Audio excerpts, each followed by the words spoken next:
सुखी परिवार। एक नगर में एक व्यापारी रहता था। उसके 7 लड़के थे और सभी की शादी हो चुकी थी।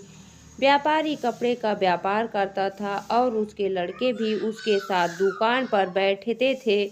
एक दिन रात में व्यापारी सो रहा था तो उसे सपना आया। सपने में उसे एक आदमी दिखा तो उससे कहने लगा कि तुम्हारे घर में बहुत सुख है, तुम्हारे पास पैसा भी बहुत है, पर अब मैं तुम्हारे घर आने वाला हूँ जिससे तुम्हारे घर में धीरे धीरे पैसा खत्म हो जाएगा और लड़ाई झगड़े शुरू हो जाएंगे। व्यापारी ने कहा, तुम कुछ भी कर लो पर कभी भी मेरे घर में लड़ाई नहीं हो सकती। अगले दिन सुबह व्यापारी उठा और रोज की तरह नहा धोकर दुकान पर चला गया। उसके लड़के भी उसके साथ चले गए।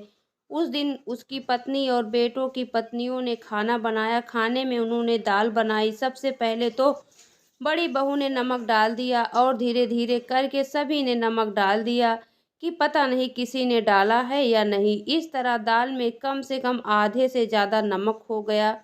जब शाम को व्यापारी और उसके बेटे वापस आया और खाना खाने के लिए बैठे थे, दाल में आधे से ज़्यादा नमक था। पर सबसे पहले व्यापारी खाना खाकर उठ गया और उसके बेटों ने पूछा कि पिताजी ने खाना खा लिया? तो उसकी माँ ने कहा, हाँ बेटा। बेटों ने सोचा, जब पिताजी ने कुछ नहीं कहा और आधा नमक खा लिया तो हम क्यों कहें। धीरे धीरे सभी आधी नमक वाली दाल खाकर उठ गए। जब घर की औरतें बैठी और खाना खाने लगी तो सोचा, सब लोग बिना कुछ कहे ही आ गए तो हम क्यों नहीं खा सकते। इस तरह व्यापारी और उसके परिवार में बिना लड़ाई झगड़े करे आधा नमक खा लिया गया और किसी ने कुछ नहीं कहा। यह सब कुछ घर में लड़ाई झगड़ा कराने के लिए ही कराया गया था। अगर हम अपने गुस्से पर काबू रखें और लड़ाई न करें तो हम सबके घर में सुख कहीं भी नहीं जाएगा और दुख लड़ाई झगड़ा कभी नहीं आएगा। व्यापारी और उसका परिवार सहनशीलता और आपस में मिलजुल कर रहते थे, इसलिए उनमें से किसी ने लड़ाई नहीं की।